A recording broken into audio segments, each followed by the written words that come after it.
I never get one. I did say I sit in the Rolls Royce. Oh my God. So, umbrella. So we're over here at the hydrogen trailer, which is so cool. And Larry's got this setup with two Terra 184s, 200 amp cables on these ones, and he's going to plug in this Spectre. This video is brought to you by Nokian Tires, a leader in safety and sustainability. Maximize performance and efficiency with their made in USA all-season tires and their dedicated Hakkapeliitta EV winter line from the inventor of the winter tire. Learn more at nokiantire.com/EV. This video is also brought to you by Magna, forward for all.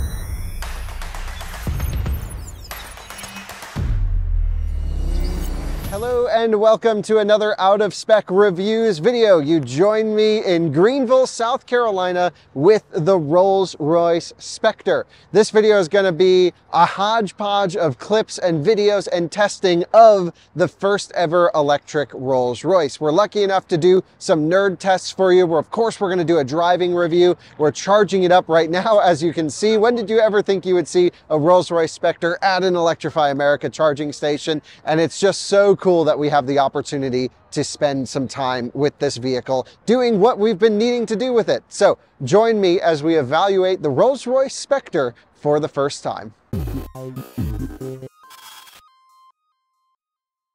Well, you join me at the Electrify America charging station in Greenville, South Carolina, charging a almost $600,000 Rolls Royce. And that just seems insane.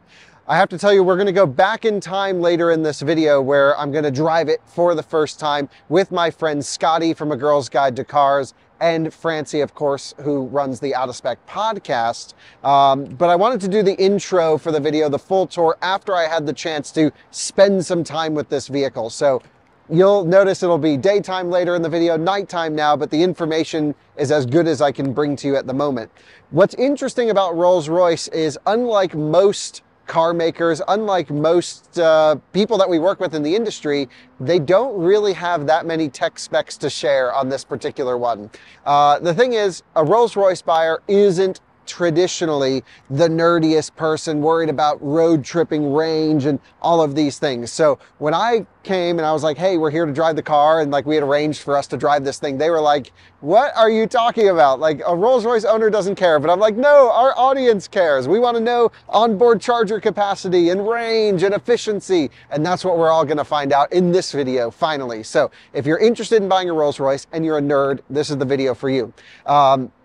What should I start with? The price, probably. That's the biggest number here. $420,000 starting price, but you will probably never find one that cheap. I think $500 to $550 is an average build. This one's like high fives, just under $600,000. And they'll go up from there. With Rolls-Royce's bespoke program, you can get into the 700s, 750s pretty easily. There will probably be future variations built on a similar platform to this car.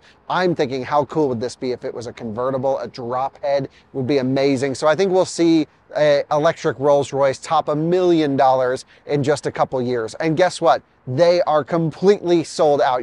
People want the electric Spectre. They are, thankfully, actually no dealers charging over sticker for them. I talked to Rolls-Royce about it, and when you're dealing with this kind of clientele, you just don't charge over sticker, apparently. So you can buy them at MSRP, but the MSRP can be wildly variable based on the spec. So anyway, I'm just excited that Rolls-Royce is going electric. In my eyes, this is the perfect powertrain for the brand that tried to make their V12s as electric feeling as possible. I've been lucky enough to drive the Ghost. I've been lucky enough to drive the Phantom and the Cullinan. And so I'm familiar with the brand, and I really love the brand, of course. It's just amazing motor cars. And the fact that putting an electric drivetrain in there, the fact that they have done that, has just enhanced the experience to something that I cannot describe to you. You'll see our reactions, of course, as we drive the car in the next few clips, and you'll see us throughout the day experiencing this vehicle. And it is truly unlike anything I've ever been in before. I thought the BMW i7 that I had raved about was the most quiet and serene and comfortable you could make a vehicle. I thought that was the peak, but I was totally wrong, because this is a whole nother class of car, whole nother level. So, specs. Actually, platform-wise, this is built on a similar chassis, not to the i7, but to the Rolls Royce Ghost. It's an all-aluminum chassis where BMW uses a little bit more steel. Rolls Royce uses completely aluminum housing here, completely aluminum battery enclosure, completely aluminum chassis and chassis subcomponents. Reduces NVH, reduces some weight, increases cost, but you're not building to cost for a Rolls Royce. You're building to hit certain targets. And the battery pack on this one is pretty juicy, as you would expect. 102 kilowatt hour usable. Rolls Royce does not say the gross capacity of the battery. I've seen it reported as large as 120 kilowatt hours, big buffers. I think that kind of makes sense. One thing I thought this was the exact battery out of the i7. And I was talking to the Rolls-Royce people today and they're like, no. A lot of the BMS logic, a lot of the motors, those are all BMW stuff. However, the battery was bespoke designed for Rolls-Royce. That's not to say BMW may or may not use it in the future, I don't know. However, it is completely engineered for this car. Should use a higher density cell and perhaps a little bit different layout. To be honest, I don't know the technical details on the battery pack. It's a 400 volt system architecture. I'm doing a charge test on it right now, so I'll have a charging curve for you in this video. It's doing pretty well. Not incredible, but we'll talk about that as we go.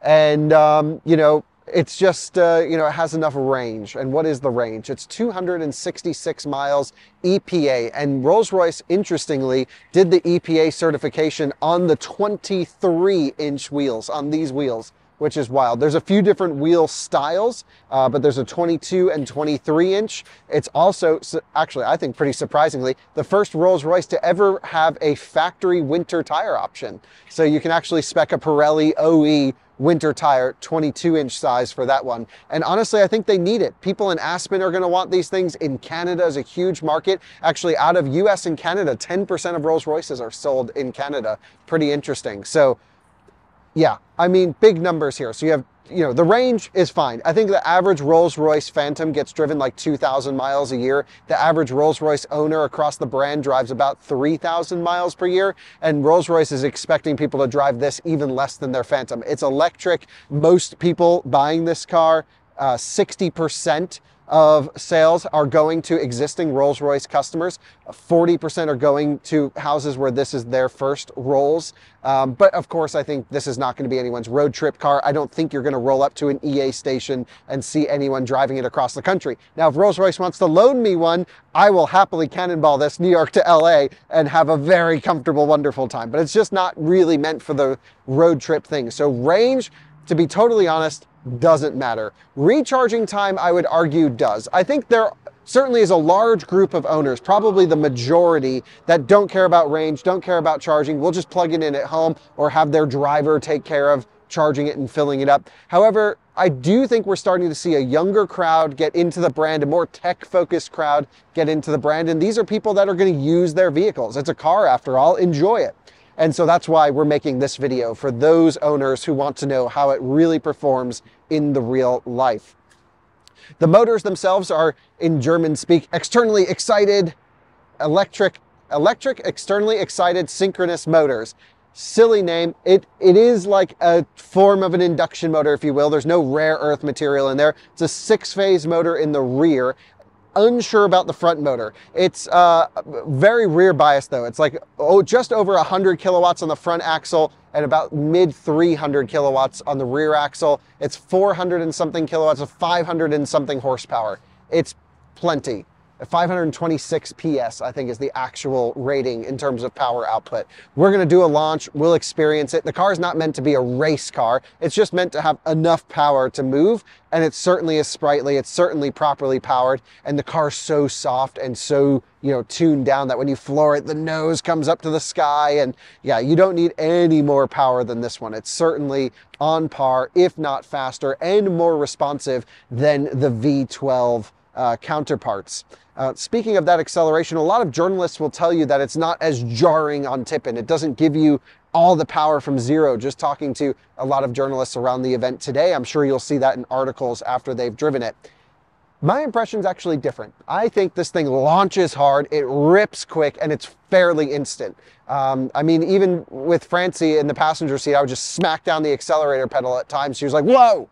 And so, I don't know, I think it's actually tuned pretty sprightly, if you will. It definitely has an athletic character to it, which is not typical of Rolls Royce.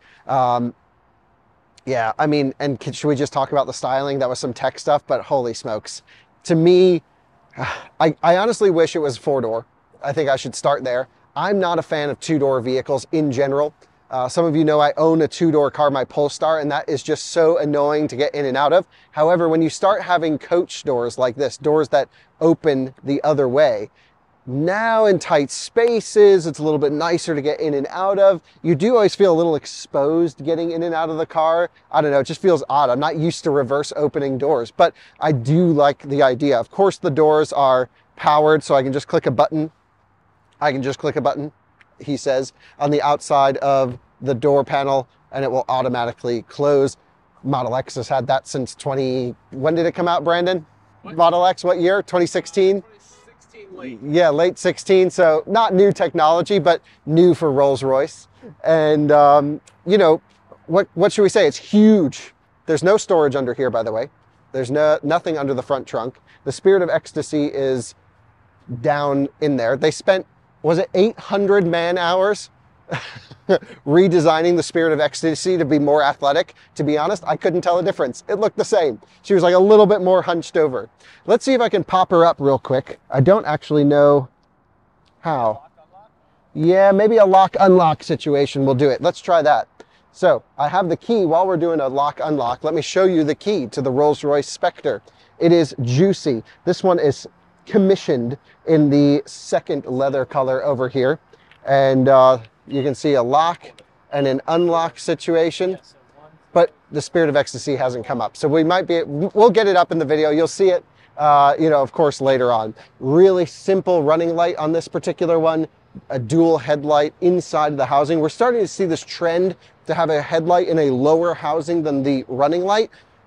I think it works for this model. I really don't mind it. I believe it's the widest grille ever fitted to a Rolls Royce as well, and it is backlit. It's gorgeous at nighttime. Really a imposing vehicle. And just driving it around at night is, or even during the day, is actually quite dangerous because everyone is stopping and staring at you. And it could just be, if you're driving this in LA, no one's gonna care. But here in Greenville, South Carolina, when you're cruising around a Rolls Royce, I mean, you'll see some clips later on in the video. We had a whole family in this car checking it out. They literally like pulled over, jumped out. They're like, oh, Rolls Royce, amazing. So you gotta budget some extra time.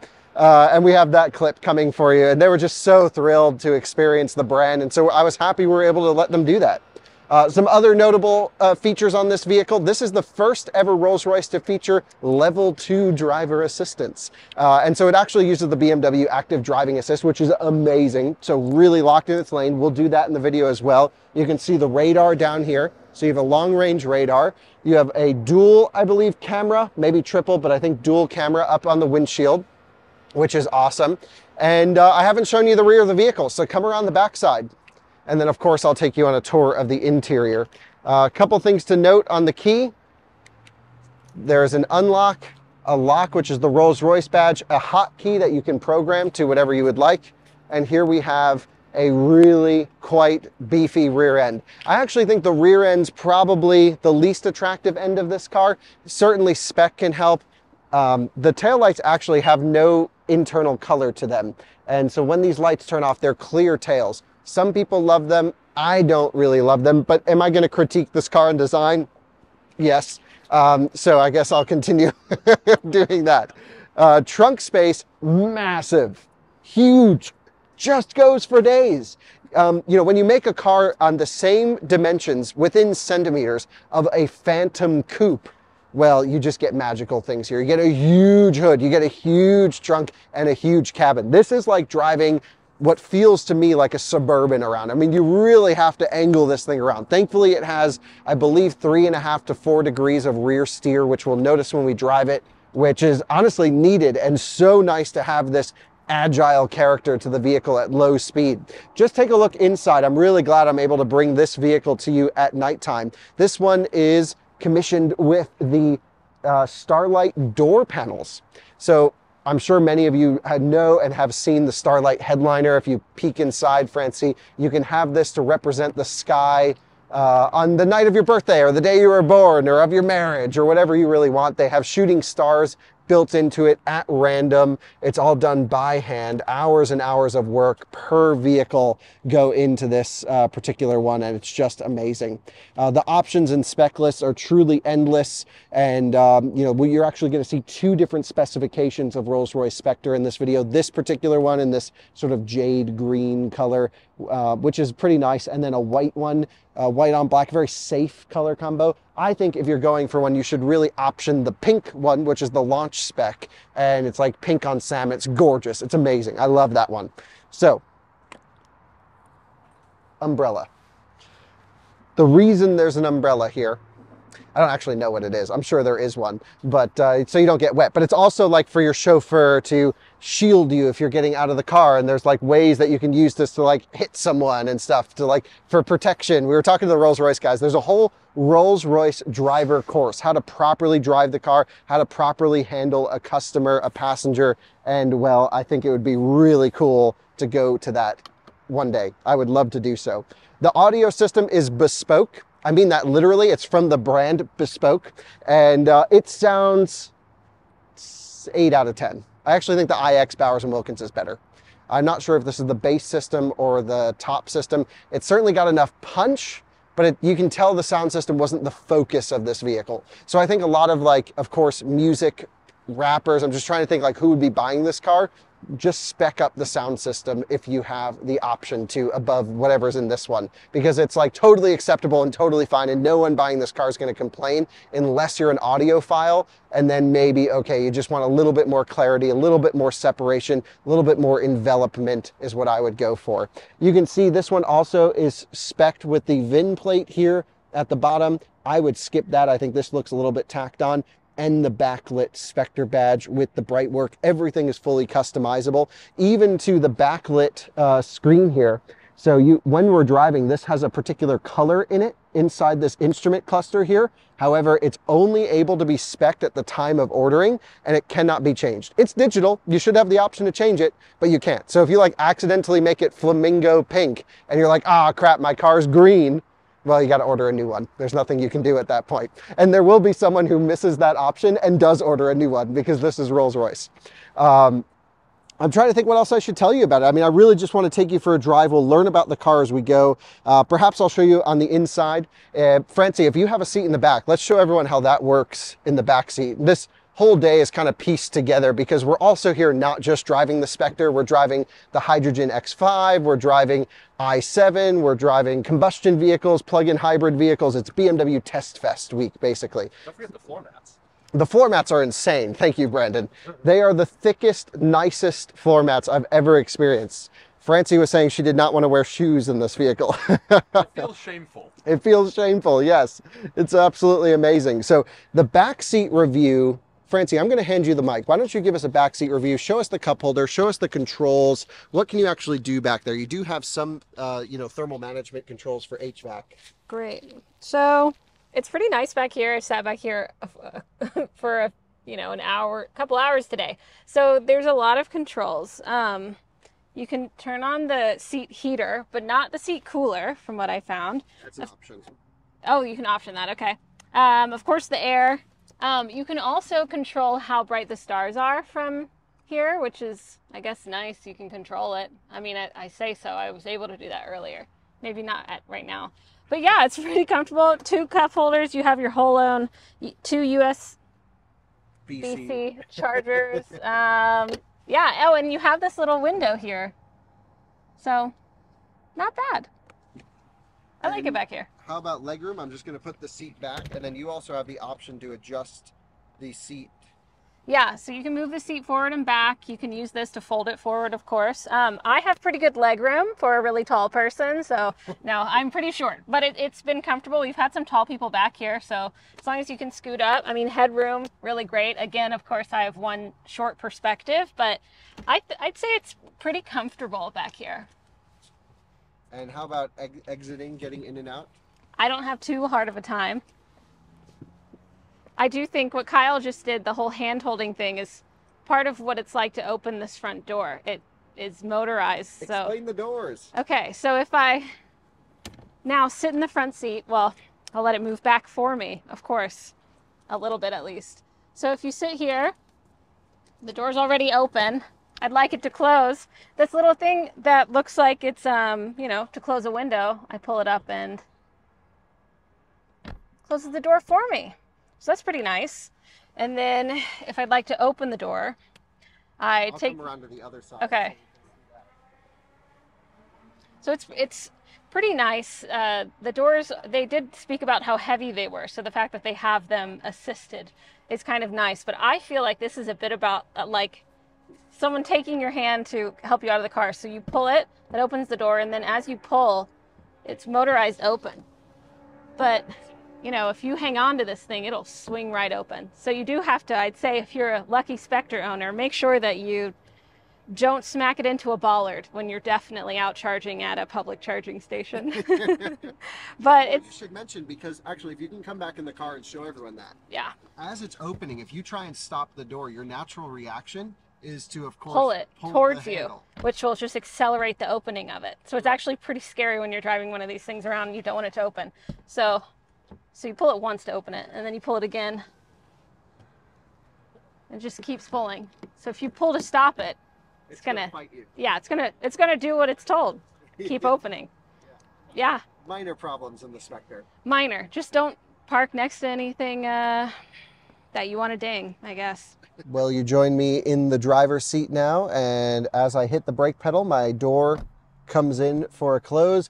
Beautiful ambient lighting throughout the vehicle. Just everything is soft, nothing is harsh. Steering wheel, we'll talk about it as we drive it, of course, but it's a huge steering wheel, traditional Rolls Royce.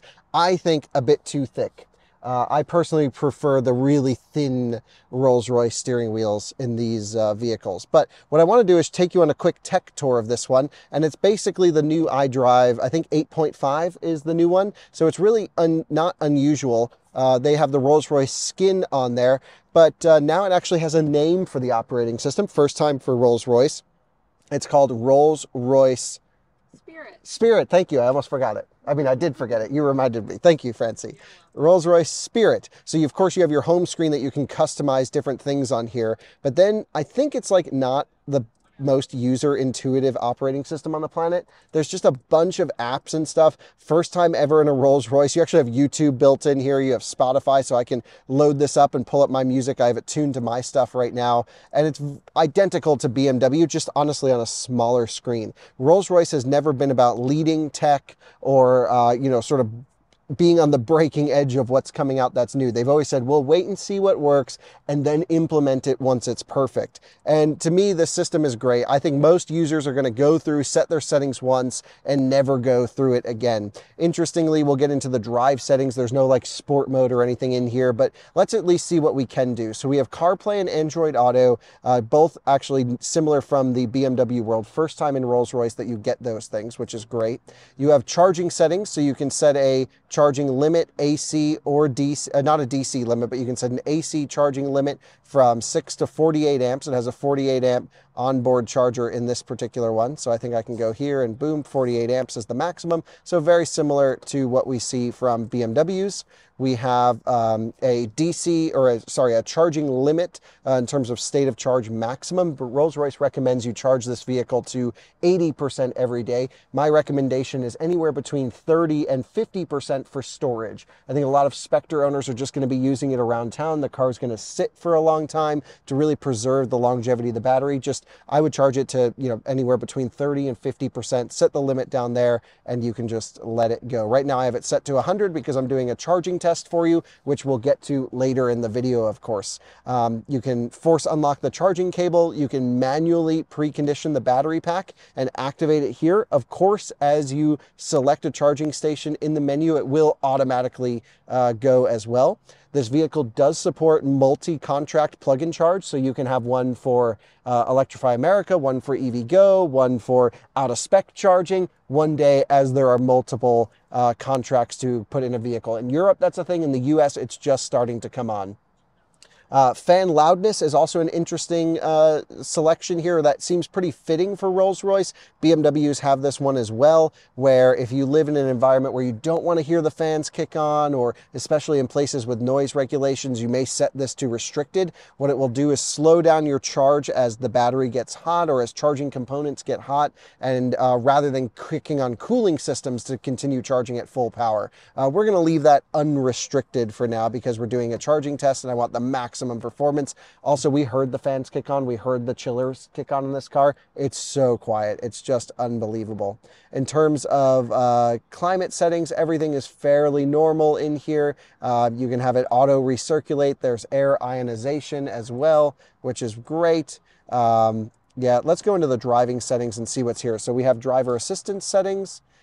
Just like for the driver assistance system, you have forward collision warning, side collision warning, emergency stop if it doesn't detect you behind the wheel, or you have a medical emergency, all of the typical things you would expect. It's actually a first time to have this in a Rolls-Royce, which is really great. So I'm loving all of these things. Let's just see what it shows for driving. Yeah, so you can have it do automatic speed limit adaptation, assisted driving, lane change assistant. We'll show you how it does auto lane changes, all of those things. We love to see that. In terms of drivetrain and chassis settings, there is a Rolls-Royce sound on and off. It's really subdued. It's really quiet. It's really calm. I'm not a huge fan of it. I keep it off because I like the most quiet possible. You can actually turn traction control all the way off in this vehicle. There's on, there's half, and then there's DSC off. So I think that's really funny. You can manually release the parking brake if you need to tow the vehicle. And there's a snow chain mode. Who's putting snow chains on their Spectre? And that's really it. Yeah, the Canadians, I guess maybe, but I don't know. They're probably going to take their Cullinan or their X5 or something else on the trips in the snow, I would think. Let's see, radiator grille lighting. So you can shut off the external lighting. That's cool. Daytime driving lights, all of these cool things. I'm just going through and seeing if there's anything interesting. Ambient lighting, we can change the color from cool white to warm white. Oh, that was nice. Oh, cool white is kind of nice, don't you think? Yeah, especially for nighttime. Keep an eye out for how to bring our Angel back. Yeah, I'm trying to see if we can get the Spirit of Ecstasy back up. Okay. Continuing through, ambient lighting's on, reading light. Here's our live vehicle. This is where we can pull up like our trip computer and everything. So let me actually hit our trip data. Yeah, we've been ripping it. So 285 watt hour per kilometer in this one recently. But I would like to go on the highway and run a 70 mile per hour efficiency test. We can't do a full range test. I mean, I guess I don't see why we couldn't, but I don't think Rolls-Royce would be happy with us putting that many miles on this car. They're always very particular about the mileage. So we will just do it like an efficiency run at 50 miles or something like that, just to see how that feels. Of course, you can hook up your phone with mobile devices. Seat comfort's a big one. Of course, there is seat massage functions, and so you can choose from a whole bunch of massages. The whole body activation is my recommendation, and go massage level 3. I think that's the move for sure. Really, really good seats in this car, as you would expect to see. Oh, here's the Spirit of Ecstasy. I can extend, and there she goes, popping up. Oh, did she leave? Did you put her back down? Maybe I hit retract by accident. Now she's up. Wonderful. And there's also an automatic function to this that when it's locked, she'll go down. Yeah, so I think that's kind of everything in here that seems of interest at the moment. YouTube in here, we can pull up out of spec in a Rolls-Royce, which is cool. The operating system is, traditional iDrive, if you will. There's hard controls for all the HVAC system, which I love the tactile feel of everything. What you get in the Rolls-Royce is everything you touch has heft. Everything has notches to it. You have these really nice flutes to open and close your specific air vents. You don't get fan speeds. You get soft, medium, high, and max for your blowing. You can run heated and cooled seats at the same time, which is absolutely amazing. Yeah, and just all the switch gear, everything is amazing. You have 8 hotkeys that you can program, and as you brush your finger across them, you can see it will automatically pull up some favorites before you select it. BMWs have had that forever, nothing crazy new, but there you go. So I think that's enough of a full tour of the Spectre. I've learned a lot about the vehicle today, something I've really, I try and make videos that I find interesting because things that I would be interested in, I guess I'm trying to tell you, because most reviewers are like, oh, it's so luxurious, it's so nice, it's amazing. Yes, we need those reviews, that's great. But what's it actually like as an EV? Well, that's what we're going to find out now. And so we're going to go drive it, we're going to charge it, we're going to do an efficiency test. It's going to be a long video, but we probably won't ever have another opportunity to drive one of these, at least not anytime soon. So let's go do everything we can in just a few hours with the Rolls Royce Spectre. I mean, you just can't beat driving this thing around. I've been absolutely thrilled with it all day. It's so huge. It's so insane. It's an experience unlike anything else. And I love new automotive experiences. There is nothing on the market that competes with this vehicle. It is in a class of its own, and we're able to test it today. So let's go back in time. We're going to drive the white car with my friend Scotty. Again, A Girl's Guide to Cars. Check out her website. It'll be linked. Francie, of course, from the Out of Spec podcast. We're going to go cruise around in the Spectre. Then we'll get into this car, go do just like kind of some cruising around Greenville, go to dinner. We took it to Bojangles. Well, we took the white car to Bojangles. We took this one to Chick-fil-A. We'll just cruise around a little bit. We'll do the charge test and then the efficiency test. We got a lot to do. Okay, we're getting in the back seat first. I am, at least. In I go. Starlight headliner in this one. Ooh, the carpets are so thick. Sure. Yes. Check it out. We can just hit this button here. Wow, great headroom. It does sound very sonic, though. It has that, like, sort of Jetsons whir to it. I feel it a lot more at low speeds.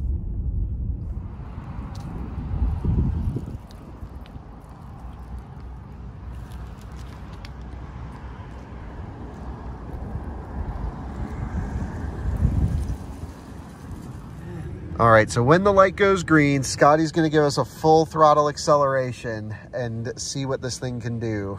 And my understanding is it's not gonna give us full power from zero. It'll feed in nicely. Ready? Let's rip it. That is the quietest and least exciting launch I've ever been. That's amazing.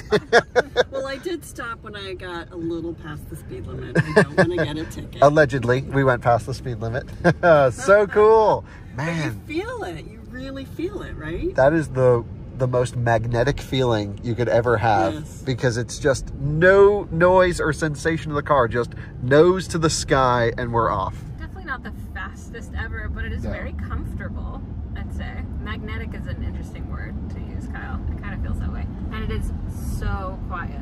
So quiet and gorgeous here in Greenville with the leaves changing. All right, guys, we are in beautiful South Carolina, and I'm going to take over. I have about 30 minutes behind the wheel. I'll bring us back to Greenville, where we have to return this back to Rolls Royce. So we have a 30-minute drive in the Spectre, and wow, I am not into this spec, but I'm super into this car. Definitely would go for the cool salmon pink option, but 23-inch wheels. We're on Pirelli P0 electric tires. I believe it's an OE tire for the Spectre. Wow. Just riding in this car was an unbelievable experience. So I can't wait to bring to you what driving it will feel like. I genuinely don't know what to expect. I'm expecting a lot of similarities from the i7. But riding in this car is a whole nother level over the i7. So yeah, let's go find out. Let's jump in. I got two of my friends with me, Scotty and Francie, and we are just going to go enjoy this one. This is the Spectre number U218785. It's actually a pre-production car, and it is VIN'd though, even though it is a pre-pro. All right, let's do it. Well, y'all join me in the car with Scotty and Francie, and we are going spectering. It's a new adjective. New, is that what? No, it's a verb. Anyway, into drive, pull back on the shifter and pull it to D. Up for reverse, obviously, if you go all the way up. Typical of every other Rolls Royce, you have to release it from its park lock location and then come down. There is a B mode as well for one pedal driving. We will definitely get into that. One thing I noticed was just going through the settings on this particular vehicle. If we come in and go to drive settings, which is right over here, They move around, by the way. We have basically very few very few informations that we can pull up. There's some like very distance control for your adaptive cruise control, which we are going to get on the highway. It's, I believe, the first Rolls Royce to actually have lane centering, and it's just going to be the same system that's out of the BMWs. But yeah, so there's no like extra regen settings or anything like that. You have basically drive and B, which is a one pedal driving mode. So we're pretty used to all the interaction points from BMW. We have a pretty thick steering wheel for a Rolls Royce. I can't say I'm a fan of that. I love the typical Rolls Royce thin wheel. It's certainly nothing like the BMW M Sport wheels, but wow, it's a big wheel, pretty thick, pretty padded, and we are ready to rock and roll. We're at 75% state of charge. It's an indicated 224 miles remaining. Again, this car weighs over 6,000 pounds. So here we go. My first few inches in the Rolls Royce Spectre, mechanical door lock locking. Just amazing to experience this car and not feel a thing. So cool. We'll pull up the map. We'll go to the right. We have some country roads to start. A simulated mechanical sort of turn signal situation here. Rear steer helping from the back. And we are off on the road. Now again, I have the car in key up setting, which is just drive, everything set. Well, there's even no comfort mode. There's no sport mode. It is just Rolls Royce mode. And if I lift off the throttle completely, we actually do get a tiny amount of regen just tuned in regular drive. For example, if I put the car in neutral, you can actually feel it release and start to coast. And if we just come normally into drive, it puts on probably similar deceleration to a combustion engine vehicle. And just the presence on the road, the first few sort of feet driving this car is a totally different experience from anything else. You can sit nice and low. You have this huge hood out the front, very typical of Rolls Royce, and I am just absolutely loving this big feeling of the vehicle. The throttle is extremely heavy, it's extremely solid, and Scotty, when you were driving it, you commented on some of the speed, the power. What was your impression of how it drove from an athletic standpoint? It feels really good. The torque is instant, as you expect an electric car. It's not overly powerful, so you're not going to feel like you're taking your life in your hands every time you step on the accelerator, but it is pretty instant, and it does toss you back in the seat, which is kind of fun. I like the regenerative braking at low speeds. Driving around town, it was essentially one pedal driving. So coming to a traffic light, near the shopping center, making a U-turn, things like that.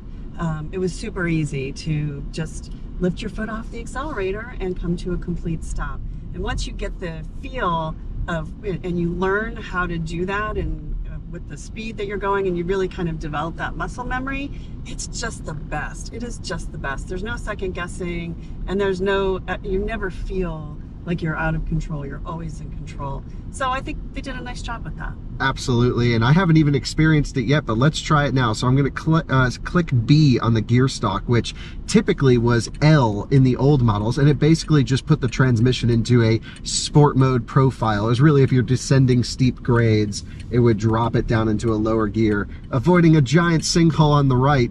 And getting quite a nice look from all the cars lined up at that intersection. They were all turning their heads. Yeah, certainly in this area of South Carolina, there aren't many Spectres that will be around, and so that's certainly a cool opportunity to have everyone experience the car with us, because a Rolls Royce brings a presence to wherever you're driving it. Sometimes good, sometimes bad, but it just depends. And I think around here, wow, it's so cool. Extremely wide vehicle, of course, but the steering is effortless and light, as you had mentioned, Scotty, when you were driving it. It's just, somehow they've managed to make a 6,400 pound vehicle feel a lot less. Where you do notice the weight, though, is in the suspension calibration. Because it's heavy, they were able to put these massive air chambers in for the suspension, which means they can actually run pretty low pressure in the air spring itself, and so you do not feel bumps in this car. You get a hint that maybe you've driven over a boulder, but just barely. It's pretty incredible. And the brake pedal, this is the first time I'm just blending it in now. It does feel like it's the same brake pedal that's out of the BMW, so it will blend in more regen before it transitions to friction brakes. But the one pedal driving calibration, the B mode, is everything we know from typical BMW. They've just absolutely nailed the feeling of everything. A big difference between this and the BMWs, I'm just gonna have you guys hold on really quick because I'm gonna smack the throttle and lift off, is, yeah, it's still pretty sharp on the acceleration, but you no longer get this lashing sensation when you lift off the pedal, and you do get that even all the way up to the iX and i7, where BMW's tuning is a bit harsh on all of the motors. Here, completely smoothed out. We are now going to be jumping on the highway. This is the part I'm most excited for because the car is so quiet. So we'll do a quick wide open throttle hit. Everyone holding on. We're in. Wow, honestly, it is pretty instant power. And it's just right up to speed, leaning on the brake pedal, feeling nice as well. Everything about this car just feels like under stressed, no issues at all. And yeah, pretty impressed here. I actually want to get here into the right lane. We'll get into a little bit of traffic because one of the things I want to test is the adaptive cruise control. So assisted driving activated. We're going to push and hold, set it to let's say 75 miles an hour. There's a detent, so I can go up and down by 5. My gauge cluster on the left side is now turned into my driver assistance view, and we have lane centering. Some of you guys may know I've been driving an iX around Germany the last few weeks and used BMW's driver assistance system for thousands of miles, and I've just been so impressed with the system. Not ping-ponging, really good cruising ability, and this is giving me all the same impressions. It seems to indicate that it can do auto lane changes, so once there's room after this truck, I'm going to request a lane change to the left, which I've just done, and now it is auto lane changing us into the center lane. How about that? Pretty deliberate lane change, I would say there. Same tuning as the BMW stuff. They just slapped their software on here, and guess what? It's one of the best driver assistance systems on the market. Why not go for it? A little augmented reality going as we get coal rolled by the truck in front of us. It probably doesn't even know that this is an electric Spectre, but yeah, wow. So driver assistance, first time in a Rolls, finally. And now you can actually use this thing as a road tripper with 200 kilowatt charging. Absolutely amazing. The biggest thing, Scotty, we're doing 75 miles an hour right now. You would never know. You would think we're stopped. I mean, the i7 is unbelievable. It's quiet, it's comfortable, and the i7, I always said, was one of those cars that actually made me nauseous because it was so quiet. This is even quieter. I've never been in anything that produces literally no noise. You have to remind yourself you're driving. This is an insane experience. Wow. Yes. And noticing some nice updates here as well from a software side. I know we're bouncing around, but I don't have much time to really experience the car. But it will show you your state of charge on arrival, which is really great. It will also show you all the high power chargers and everything. So this all has, I think, iDrive 8.5, but with the Rolls Royce skin. It's now called Spirit operating system in this car. And yeah, I would say it does all the EV stuff. And of course, I'll take you on a tour of its charging performance and everything later on in this video as well. But you know, the steering wheel, great. Seating position, great. Seats are amazing. Has massaging seats as well, which I can turn on with a little button right down here. And even through voice. Or you could do this. You have to push this button. Yeah. Activate the passenger side massaging seat. Good morning. Good morning to you too. It didn't work so well. It didn't work so well, but it did work in the It worked earlier. It worked earlier, yes. I just love the noise when you go into this thing. Where's my... I know, isn't that great? That is Yeah. like Cinderella Yeah, noises. it's fairy godmother noises. Just amazing. Wow, absolutely one of these cars you can just eat the miles in. Scotty, you know this. Francie, you know this. Most Rolls-Royce owners are only doing a few thousand miles a year. But there will always be that one guy who road trips it somewhere. And it's got to be able to do it, that you're buying a $500,000 car for a reason, just to have no compromises. And I think this will certainly provide a lot of no compromise experience. Well, We're only 8 minutes away. We've had a great time in the Spectre. We have, I want to know if it's distance-based regen. We'll find out as this Tiguan comes in front of us. See if I can just kind of roll up on the ambulance a little bit. Nope, so it does not seem to have adaptive regen, but I can select B mode, and you'll feel the car lean on its nose a little bit. We're not doing a full evaluation. This is just a quick drive, of course, of this car, but even in this quick drive, I can tell you the experience is unlike any other vehicle you could ever drive. It's one of those things that you have to experience. So go to a Rolls Royce dealer, convince them to let you test drive one, because just the heft of the vehicle, the weight, the noise performance is the most impressive thing to me on the planet. It's just, you know, we're doing 65 miles an hour, and genuinely the loudest thing is the fan. If I shut the fans off, you don't hear anything. No. That is crazy. So yeah, never been in a vehicle this quiet, and I was blown away with the i7's performance. Even EQS is quiet, things like that. This is on a whole nother level. Crazy. Suspension tuning, wonderful. The balance of the vehicle is great. The rear steer helps a lot at low speed, but it's not anything crazy like an EQS with 10 degrees. This one's about 3.5 degrees of rear steer. But it's tuned to blend in on steering tip-in, so you do feel the effect of it happening, which is very nice. And it's one of those cars that just doesn't encourage you to drive quickly. It's enjoy the drive, drive nice and slowly, and really just soak it all in. So I'll catch up with you guys when we get off the highway in the city, but sign me up for one of these when these things are used and hopefully depreciated. I mean, I don't know. Talking to the Rolls Royce guys, it seems like they're very production constrained on these right now, so values may stay high for a long time. But Rolls Royce dealers are not actually marking them up. There's not one that has done that, which I find pretty surprising. So that's good. But yeah, we all know cars lose value, so I just don't know what the long-term value proposition is of the Spectre. But if they ever get cheap enough, I could totally see myself going for one of these in like a crazy color or something wild just to enjoy it. Pink. I'd do the pink. I would do the launch like salmon pink color for sure. I was thinking about that the other day. So yeah, let's go back into the city. We'll drive it at some low speed stuff, and then we'll end the video. We are now pulling into Greenville, South Carolina, and yeah, cool town. We actually took the Spectre to Bojangles earlier, which was really funny. So we got some photos of it in front of the best restaurant known to man. And you know, that's one of those things you have to remember. Someone buying a Rolls Royce is still a human being. They're still, you know, from as wide of a background as you can imagine. They're going to love the finest restaurants, but I imagine a lot of Rolls Royce owners will also go to Bojangles. So we have to do customer representative driving and take it to Bojangles. And I'm doing, of course, out of spec typical driving, missing my turn up here. I do have a wonderful head-up display in front of me projecting everything. We have augmented reality here, and I've managed to miss my turn. So things are as usual in the Spectre. The last point I really wanted to talk about was this car at low speed. What's it like in the city? Because I'm missing another turn again. The thing is, so many Spectres will live in an urban environment. So having the ability to drive in a tight city space like we are right now, this is where some Spectres will spend their entire lives just inching around urban landscapes.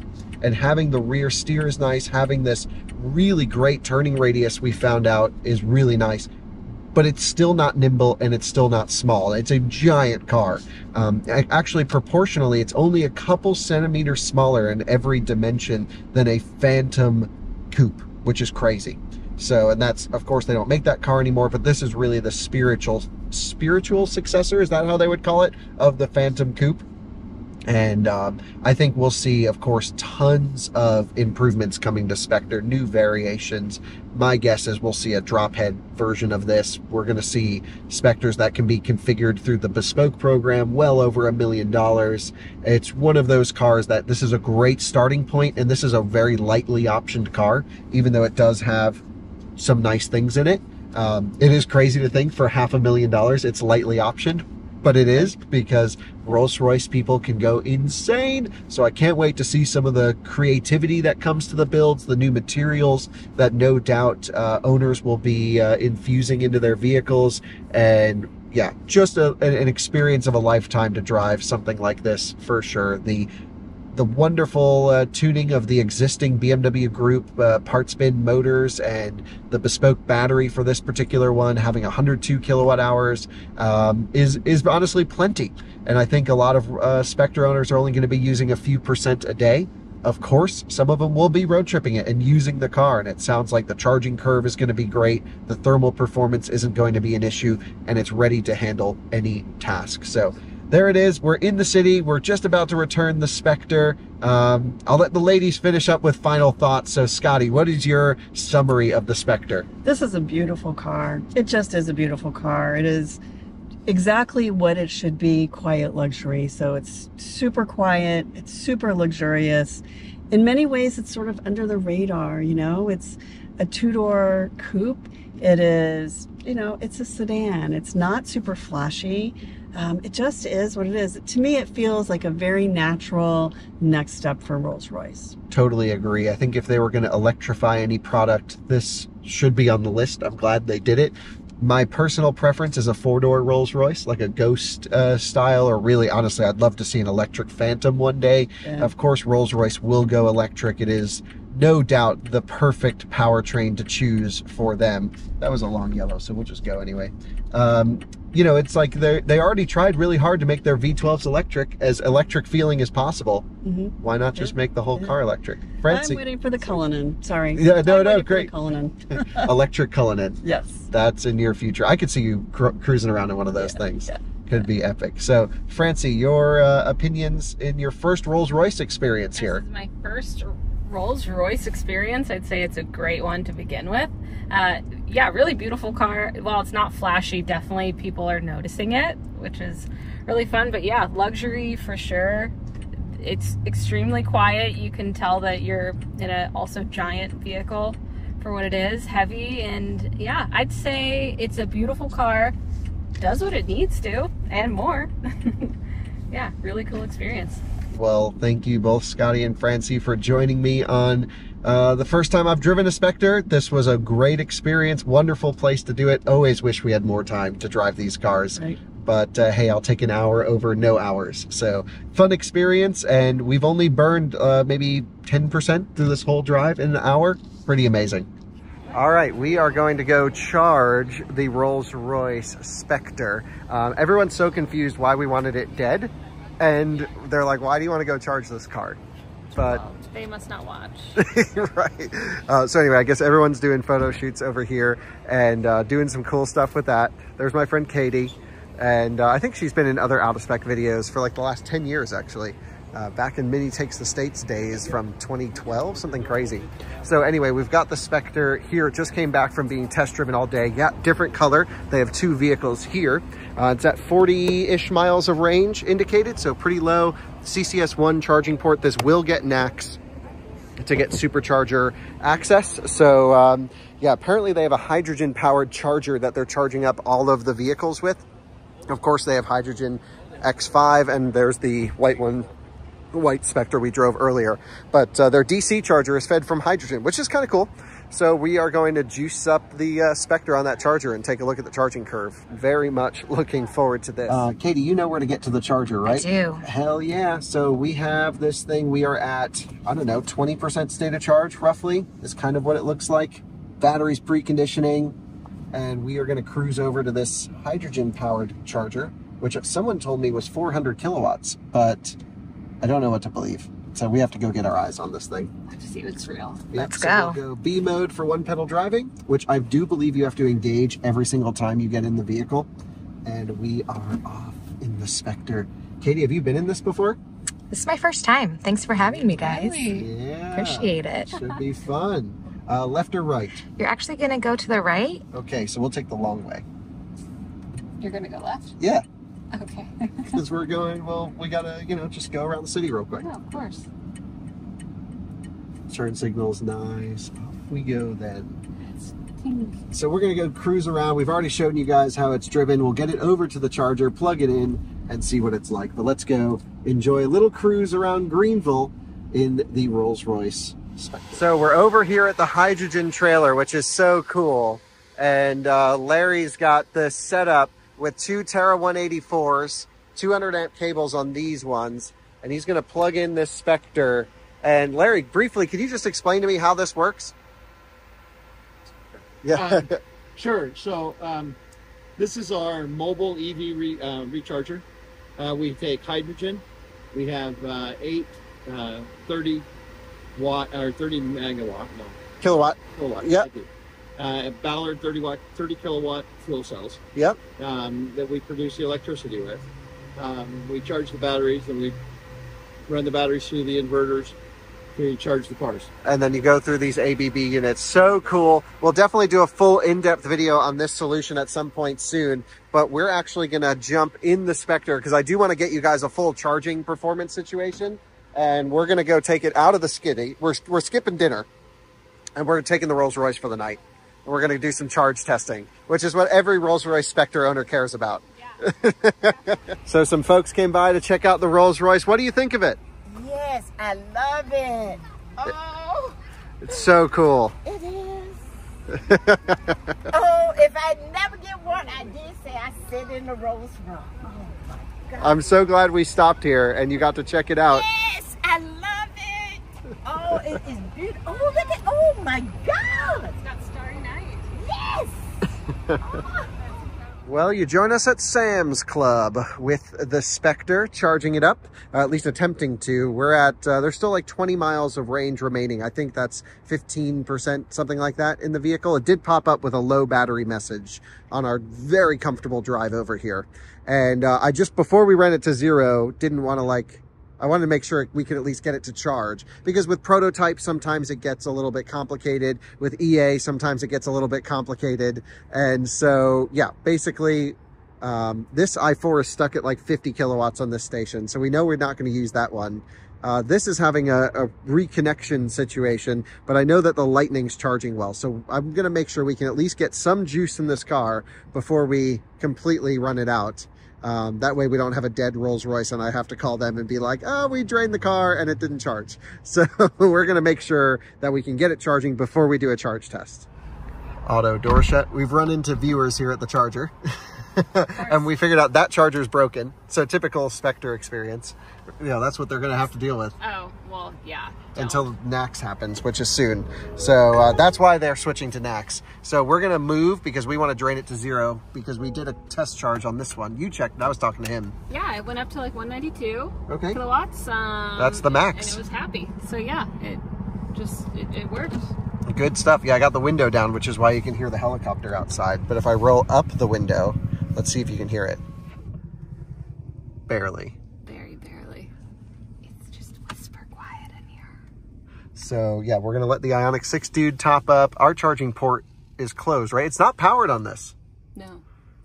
Huh. There's Rolls interesting Royce. little choices where I think if you pay $500,000 for a car, it should do almost everything for you. As an example, when you go to exit, you pull the door handle, right? Hold on. Well, like, you pull the door handle and the door stops. But I've got the door handle pulled. So I have to then release it and pull again.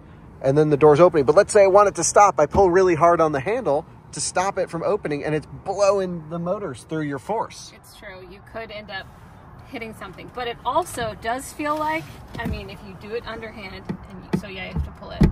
Yeah. And then you have to pull it again. Yeah, 3 times. It's like someone's helping you out of the car because it's pulling your hand up. So it is like a gentleman opening the door for you. But if you hang on a little bit, you could hit a bollard at a charging station yes. and ding your Spectre. Not that we did that, but we were conscious not to do it. We would never do that. Right, right. So did the Lightning dude leave? And another Lightning's coming in. So anyway, yeah, just really cool experience here. No charging port that's powered. The doors, I think, are a little bit annoying with the 3-pull thing. Closing them's nice because I can just brush on this handle and then it'll waft away. So that's kind of cool. And then you're always supposed to open a Rolls Royce door underhand. And then the electric motor does help you open it.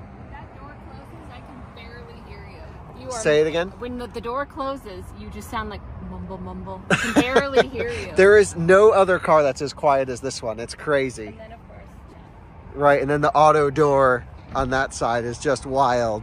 Yeah, nice Lightning Platinum over there. Pretty sick. So, yeah, I guess we're going to get dinner, and then we're going to drain this sucker to 0. I think Brandon Flash is coming to check it out. yeah, Brandon's on his way from up north. Brandon's on his way, and we're making a night out on the town with the Spectre. Woo. And the trunk is big enough to fit Francie. To fit up one Francie. Wow, it's super deep in there. Can you like lay flat? No. Do the rear seats fold? Yes. They do? Oh, we got to do the cargo test of the Spectre. So let's open up the door. Oh, I opened it the wrong way. Upper hand. You're not supposed to do that. This is supposed to go forwards. And then I think there should be a release to fold the back seat somewhere. This is the window switch. I did not think that these seats folded. It almost looks like they do though, based on the cutout, but I'm not seeing any folding ability inside. The Lightning's still having trouble parking.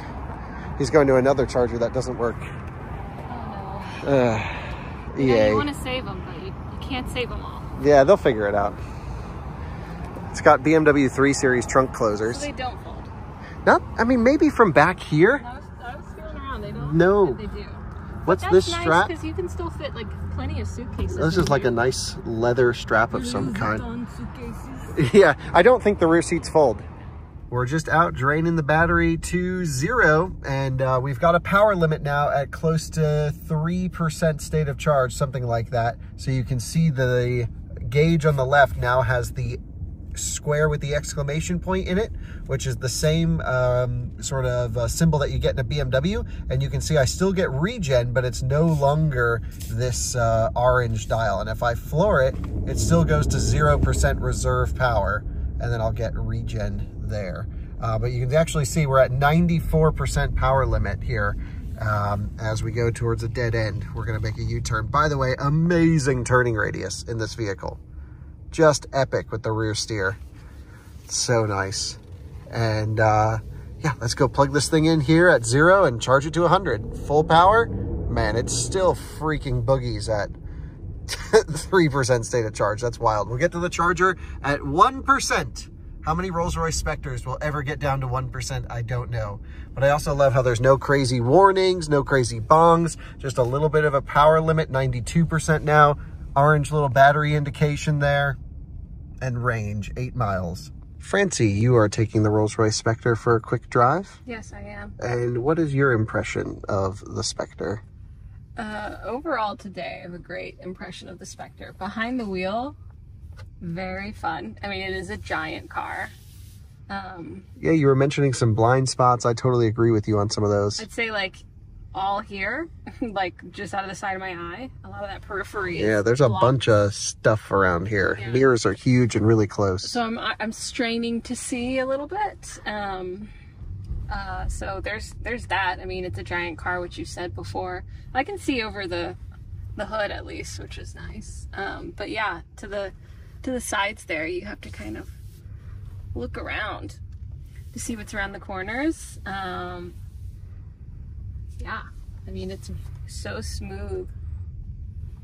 Having a lot of fun. Yeah, I'm trying to like look through this little corner right there. Awesome. It is a big wheel. I like it though. You would like it to be thinner? Rolls-Royce should have a really thin wheel. Well, why do you think that they did this? They wanted it to be sportier, Okay. which Rolls-Royce should never try to do. Never try to be sporty? I mean, they have a racing heritage, but that's not why people buy their cars. It just glides. Brandon, you were talking about the display here, the driver display. You want to share a little bit on your like refresh rate comments and things? Yeah, it's actually extremely responsive. It's similar to a Tesla that the speed is and the power reserve, it actually refreshes very quickly. It doesn't jump digits like a lot of other digital displays do. So it's pretty impressed with it actually, which I would expect on a $600,000 vehicle. Thank you. We're ready to do some charge testing. Please plug in is what this one says. No auto charge port door. The biggest charge port door in existence. We've got, It's got a light let's see if it does It does it right. And it's actually got a light inside the port. But it's facing you, so it's just blinding Well, you. that one is, but not this one. Okay, yeah, true. That one's just blinding you. Yeah. All right, let's plug this sucker in. See what the heck happens. We can't block this screen, but we are connecting to vehicle. We are, yep, camera angle's good. We'll be able to do an evaluation. Nothing like Sam's Club and Rolls Royces. Initiating a charge. Fan loudness is set to unrestricted in the Rolls Royce, by the way. And I believe the Rolls Royce indicates a 195 kilowatt maximum, according to the screen here, which it's thinking at the moment. It says 100% at. It's indicating 265 at full. I believe the car is rated for 266 EPA.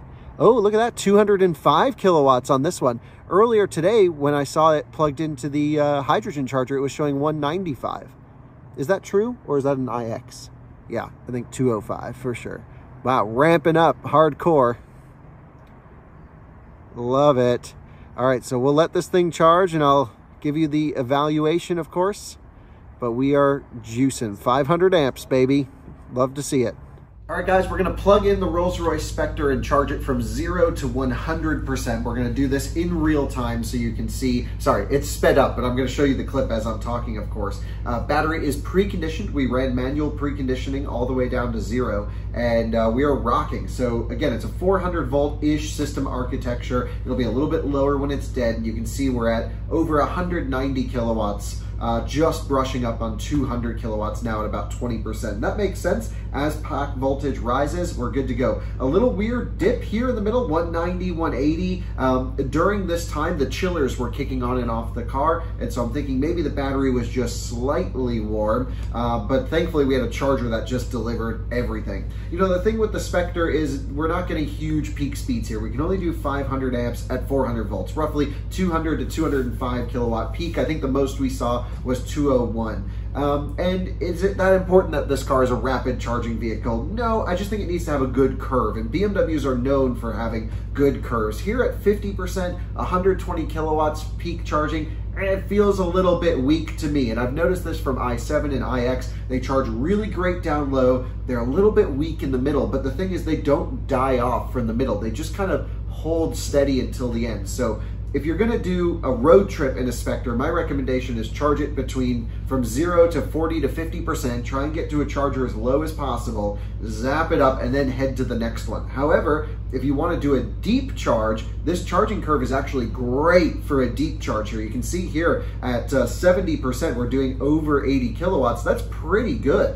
And what's really neat is it holds this 70 to 80 kilowatts almost to 90%. So as you do a deeper charge in the Spectre, you can just basically charge this thing up to 80, 90, 100%. Now BMW recommends an 80% daily charging limit. My recommendation is if the car is going to be stored, keep it anywhere between 30 and 50% for long-term storage. And if you happen to need a full charge at a charging station, you know you can get from at least 0 to 80 in about 40 minutes and 0 to 100 in about an hour. So I have to say, I think it's totally acceptable. There's nothing Rolls-Royce needs to do here any differently. I do think we had a little thermal limit during the charging session. Just when the chillers were kicking on, I noticed a couple little dips in charging performance, but overall this is a steady, constant charging curve here. You can still see 70 kilowatts at 90% is more than acceptable, and we're good to go. On the topic of battery capacity, you have about 102 kilowatt hours usable claimed by Rolls-Royce. However, you'll notice we're going to be putting in way more than 102 kilowatt hours. I think over 112 or 113, somewhere around there. And that's typical. There's losses when you're charging a vehicle, especially with high current. And so you always have about 10 to 15% loss when DC charging from what comes out of the handle to what goes into the vehicle. And there you have it. That's charging the Spectre from 0 to 100. I think it's totally acceptable. If you navigate to the charger with the screen, it will precondition. If you hit manual preconditioning, it will of course precondition to a set temperature. That's how BMW does it. And here, just about an hour, 0 to 99%, it does some top calibration, and we're good to go. 112.6 kilowatt hours dispensed, 1 hour, 7 minutes from completely dead to shut off. And my Electrify America Pass Plus membership saved me $14 on this charging session. So that's how the Rolls Royce Spectre charges. I think we're the only YouTube outlet to show that. We are going to do an efficiency run. We finished charging. We are at, I don't know, 90% state of charge right now. So we're going to run it from, by the way, the lighting in here is awesome. Francie said it was like a doctor's office. It's really good lighting in here. It's crazy. Nice, diffuse. It's not even bright. It like doesn't hurt my eyes, but it's bright. So we're going to get everything set the way we need to. So we're going to put the climate on soft-ish. We're going to put the temperature to, there's no, I don't know how to tell you this. There's no numbers for temperature. So we're going to set it to what I believe feels like 68 to 72. There's no eco mode in this particular one. And we're going to get on I-85 south. I'm going to pull up our trip computer right here. No one's behind us at the moment. I'm going to reset individual, and we're going to go for roughly 50 miles or so. So gentle acceleration up onto the highway. We're not doing a full range test, but we are just going to do maybe 40, 50 miles, something like that in the car, just to get an efficiency number. And I think it's going to be bad, to be honest. So one thing I have to do is I have to turn off my massage seats. We're going to turn off these lights, and we're just going to cruise at 70 miles per hour GPS. So we're almost up to speed. There's 70. The roadway, thankfully, is moving a little bit quicker than us. So I have it locked on driver assistance at 70, and we're going to just cruise for 25 miles in one direction, turn around to do 25 miles in the back. The one complaint that I hadn't mentioned about this car up to this point is actually also to do with the steering wheel. It doesn't come close enough or far enough out, in my opinion. One cool thing with like the i7 and the iX is you get a huge range of motion on the steering wheel. Not in this one so much. The steering wheel, to me, you guys know I like to sit close to the wheel here, but not, the Spectre just doesn't come out far enough. So I find myself having to sit a bit closer than I would like as I get, you know, closer to the dash to have a comfortable seating position with the wheel. But we are on literal broken concrete at the moment, and it's just, you know, we can hear it, yeah, but it's so quiet. It's crazy. So, all right, see y'all as we make our loop and return, and let's log the efficiency. Again, I think it's going to be bad, but that's only because it's literally a brick on the front of this car, and, you know, it's got all the sound deadening, and this is not built for efficiency. So, let's see what it does in the real world. So, one thing that we've noticed is that it might be really quiet and a great heavy car, but the reception inside the car, sucks. My phone here, yeah, it's really bad. If I opened the window earlier to get reception, and then I immediately did. So within the car, you're in a bubble, no reception. Pay attention to and the no road. GPS either. Yeah, no GPS. It can't. When you try to map it, it doesn't know where you are. It starts to. It doesn't really. Yeah. So not ideal. Really weird. Also. That it could really block it. Yeah, so Taycan and some like expensive cars with thermally and noise insulated glass have reception issues, but I've never been in one as bad as this one. Yeah, this is like, if you want to call someone, you got to drop the window. Yeah, for real. It's pretty wild. Yeah, 1 bar. I'm sure if I held this out the window, if we weren't going 70 and I would lose my phone, I think it would do more. Yeah. So Google Maps, I mean, I'm moving now, but I was frozen. I was frozen on the map. It catches up sometimes. It catches up. It's not to say there's no reception. Right. It's just severely reduced. Right. So then if I just stick it out the window a little bit. Yeah, I immediately gained 1 bar.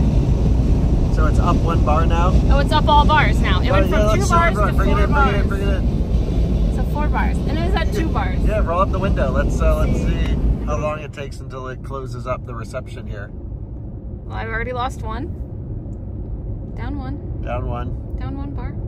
Down to 2 bars. Down, down, down, down. So that's the thing with the Spectre. You just get such insulation, such isolation, that you're literally removed from the outside world. We have gone 23 miles, and we are now making a U-turn to complete. I'm not sure what the elevation gain or drop is, so you know, that's why we run a loop style test. And you know, just the more time I spend with the Spectre, the more I become comfortable with it. It starts to feel a little bit less special, but I get the impression that every car I drive after this is just gonna suck. There's just nothing that can come close to the long pedal travel. You know, thinking about why a lot of journalists say it matches this V12 experience, I think actually a lot of it comes down to the throttle pedal, where it's quite a long and heavy bottom hinged accelerator pedal that's just amazing, and really gives you this ultimate control over powertrain. The rear steer is quite aggressive. The suspension is amazing. I should actually mention a couple points on the suspension and the sound system, starting first with the sound system. In the intro of this video, I mentioned that the sound system wasn't so enveloping or really all that. Yeah, it's a great sound system, don't get me wrong. If a Model 3 sounded like this, I'd be like, oh my God, this is incredible. But I'm, you know, $600,000 car. So there's a theater setting in here that really makes it a surrounding experience, but it's almost a bit synthesized, a bit fake in my impression. We just have to do a quick maneuver to get around this truck to get back to 70 miles an hour. And let's just scooch on by. Always triple check the blind spots in a Spectre. So locked in at 70, nice. And of course it's the same speed the truck is going. How annoying is that? But that's how it rolls sometimes when we do efficiency testing. So sound system certainly can be enveloping. It just, I don't know, I think needs just a little bit more crispness. The suspension I meant to mention is, of course, full air suspension with active damper, with active roll stabilization, not hydraulically, but by way of a pre-tension on the sway bar. So it can actually pretty much fully disconnect left and right, so you have no head toss over bumps. So it can let the right wheels drop down into bumps, and then the left wheels, as an example, will stay steady, and that means that there is no head toss side to side of the vehicle. However, unlike the BMW system, which is a 48-volt disconnect, this is actually a 12-volt disconnect, and so there's a lot less torque put on the sway bar under torsion. And the reason Rolls-Royce told me, which I find actually pretty interesting, is actually that in the BMW, they use steel mounts for the sway bars on the aluminum chassis, the base chassis. However, here in the Rolls-Royce, all components are aluminum, and of course they didn't need this crazy stiff flat handling character that you get in a BMW. And so running 12 volts here takes some of the torque off of the system and helps not basically rip the chassis in half when it does this situation, so when it does the full torquing. So I thought that was kind of cool. Just little tidbits about the car that we're learning along the way. But one thing I have to say is just, if you need a car to do miles in, I really hope Rolls-Royce owners drive these things, because just doing big distance, big miles, you're spoiled for life once you have one of these things. Once you've driven it, you're like, oh crap, gotta write a check for $500,000. I mean, it's insane. So yeah, absolutely loving the car. I don't think it's going to be very efficient. We're burning quite a bit of battery, but who cares? We're in a Rolls Royce Spectre, and it can't be as inefficient as my Rivian, I'll tell you that much. That was really inefficient on the drive out here from Colorado. So wouldn't you say, Francie? That was pretty wild. Yeah. Burned a lot of juice. For sure. Heavy cars. Heavy cars. Well, let's cruise back. We got another 25 minutes or so to get there. And yeah, I'll let you know the results when we're there. We are just coming off the highway now, taking the exit. We did 46.2 miles. We got 229 watt-hour per kilometer. Technically, it shows 22.9 kilowatt-hour per 100 km. But that's too confusing, so I gave you 229 watt-hour per kilometer, which also won't help you because you're probably an American viewer and don't speak watt-hour per kilometer. Honestly, I'm not so amazing at those translations, so I will insert a clip here after this one with my impressions. Good stuff. We regened only about 1.8 kilowatt hours because, of course, we didn't really slow down much. We were just cruising on the highway. So, wow, cool experience, amazing highway cruiser. Really got the sound system dialed in on this cruise, and yeah, the car just gets better and better the more you drive it. The less you stop worrying about the price and curbing wheels and just really become comfortable with the vehicle and just start driving it like a car, it's like, whoa, okay, pretty cool. Also, kind of hucked it. We haven't spoken about anything performance related here yet. And I guess, actually, we should go straight. That's kind of intentional because, like, yeah, it's not meant to be a race car, but I did huck it around some off ramps and stuff, and like, it's heavy, you feel the weight, but it's so composed. Yeah, you get some oscillations in the body, and you can tell, like, okay, it's not meant to be a race car, but like, you can watch the Goodwood run of this thing, and it's just like huge body motions, but it's totally controlled, settled down, and the chassis engineers did exactly what I would want out of this vehicle. There is room for a more performance-oriented, perhaps black badge version in the future. I think that could be fun, but I still think this is the one I would go for. Just keep it nice and cushy and smushy, and I really love the super comfort version. So yeah, let's, I gotta juice this thing back up to 100% for Rolls-Royce, so I'll do that. We're at 75% now. So let's juice it back up to a hundo, and then we'll call it a video. So there you guys go, the ending of the video. Well, I have to give you the final figures on our efficiency run. Again, I tried to make sure the tires were popped up. I even lowered the Spirit of Ecstasy I didn't mention so that we had a more streamlined approach, and we still only got 2.7 miles per kilowatt hour cruising at 70 miles an hour. That's 360, 320, 362. I was close at 360 watt-hour per mile. Francie's behind motioning the numbers. It's midnight and we're still testing this thing, and there's more to do. But let's wrap up. Final thoughts. Come around and we'll just kind of share the final impressions of the Rolls Royce Spectre. It's one of those cars that you really need time to soak in and enjoy, and to really, I would say, understand the vehicle. Yeah, the quick test drives are great. I was really lucky that we were able to drive it this morning, but just having the ability to live with the car for a few hours this evening and do the charge stuff and just be around it and interact with the public with the vehicle as well, and show it to everyone here at the charging station, you really get a sense of appreciation for the Rolls-Royce brand, appreciation for the engineering that went into this vehicle, appreciation for the build quality at Goodwood in the UK. It's just amazing. I mean, there are no words to describe this car for me. It is one of those all-time amazing vehicles, and yeah, there's just no way I could ever describe it to you in a YouTube video. But I will say this, if you're interested in a Rolls-Royce Spectre, there's no comparable vehicle. This is the ultimate luxury EV on the market today, especially considering the brand prestige, the image, the quality, and likely the resale value, especially in the short term. I'm not sure how well they'll hold up value-wise long term as technology in this space is rapidly improving. However, I think I want to buy one when they're like 100 grand in a few years. I don't know if they'll ever get that cheap. I just know that the version that's out today, this is the standard car version. Everyone knows there's going to be crazier, more bespoke versions again into the future. And I think it'd be really cool to pick one of these up in 5 years or something like that. And they'll probably have no miles on them because no one's ever going to drive them. But I would really encourage you to drive them if you're buying one.